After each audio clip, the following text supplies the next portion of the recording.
kids, where are you? It's time for Ollie to tell stories.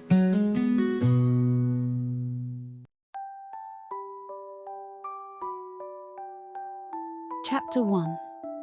The Watchful Owl. In the heart of the Moonlit Forest, Ollie the owl was known as the wisest and most vigilant creature. While other animals rested at night, Ollie kept watch from his perch, high in the ancient oak tree.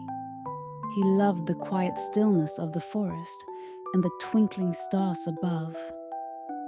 One evening, as the forest bathed in silvery moonlight, Ollie noticed something unusual. Small, flickering shadows danced through the undergrowth. The shadows weren't cast by trees or animals. They moved on their own, darting between bushes and along the forest floor. What are these? Ollie wondered, tilting his head. Though the shadows seemed harmless, they unsettled the animals of the forest. Chapter 2. The Frightened Fawn. As Ollie scanned the forest, he heard a soft rustling.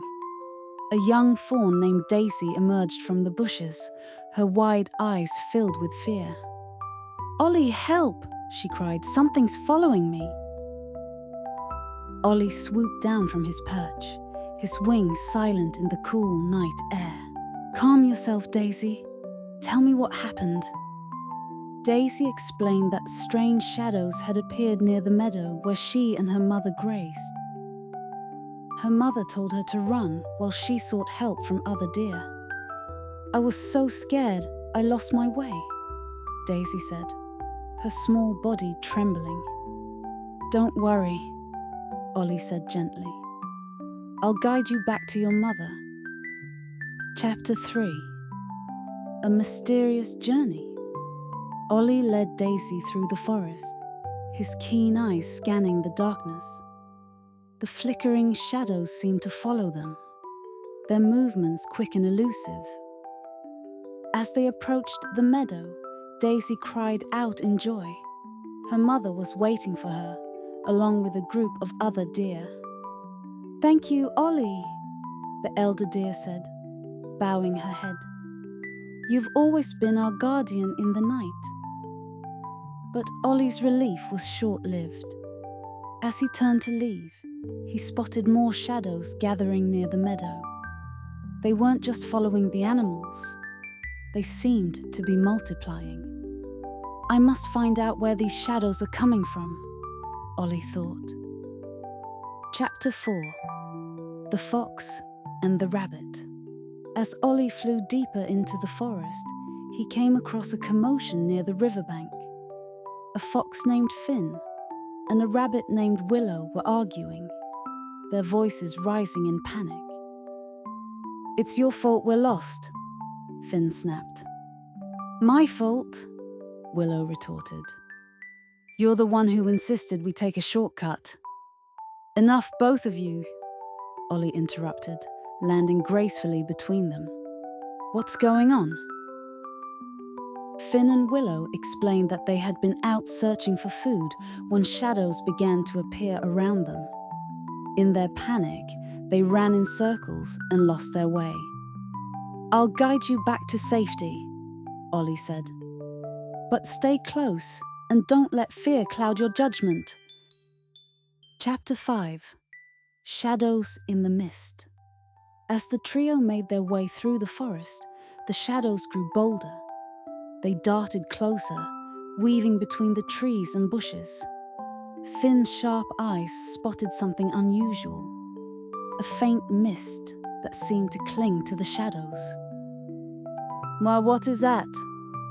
Finn asked, his ears flattening. Ollie studied the mist and noticed it grew thicker as they moved toward the heart of the forest. "The shadows are coming from somewhere," he said. "And I think the mist is the key." Chapter 6. A Village in Trouble. By the time Ollie returned Finn and Willow to their dens, news of the shadows had spread throughout the forest. Animals were gathering near the old oak, seeking guidance and protection. "Ollie," an elder raccoon said, "these shadows are unlike anything we've seen. They're scaring everyone, even the bravest among us." Ollie realized he couldn't handle the problem alone. He called upon his closest friends, Luna the bat, who could navigate the darkest skies, Jasper the hedgehog, who was small but clever, and Mira the firefly, whose light could pierce the deepest shadows. "Together, we'll uncover the mystery of these shadows and keep everyone safe," Ollie said. Chapter 7. Into the Heart of Darkness. The group set out toward the misty heart of the forest. As they traveled, the shadows grew larger and more menacing. Luna flew ahead to scout, while Mira lit their path. "It's so quiet," Jasper murmured, his quills bristling. Suddenly, the shadows coalesced into a towering form that loomed over the group. Mira's light revealed a strange swirling pattern within the shadow, a vortex of mist and energy. "This isn't natural," Ollie said.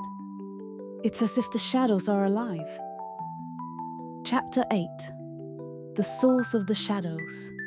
After hours of navigating the dense forest, the group stumbled upon a hidden clearing. In the center stood an ancient stone monolith covered in glowing runes.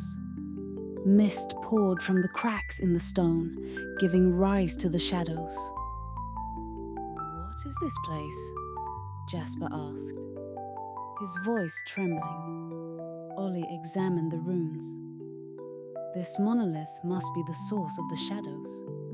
But why has it awakened now?" Luna spotted an inscription on the stone's base. It says, "Only light and courage can break the shadow's grasp." Chapter 9. A daring plan. The group devised a plan. Mira would use her light to weaken the shadows, while Luna and Ollie worked together to disrupt the mist around the monolith. Jasper would use his agility to climb the stone and find a way to stop the flow of mist. The plan was dangerous, but the friends were determined. As the shadows swirled around them, Ollie shouted, "Stay strong, everyone! We can do this!" Chapter 10. Breaking the Darkness. Mira's light flared brilliantly, pushing back the shadows. Luna darted through the air, distracting the swirling forms, while Jasper climbed the monolith. At the top, Jasper found a small hollow filled with glowing crystals. He realized the mist was emanating from the crystals and used his quills to carefully pry them loose. As the crystals tumbled to the ground, the mist began to dissipate. The shadows shrank and vanished, and the forest grew still. Chapter 11. A New Dawn. With the shadows gone, the animals of the forest emerged from their hiding places. They gathered around Ollie and his friends, cheering and thanking them for their bravery. The elder raccoon spoke solemnly. "Ollie, you've always been our guardian, but tonight you became our hero." Ollie blushed, but felt a deep sense of pride. He had faced the shadows and kept his promise to protect the forest.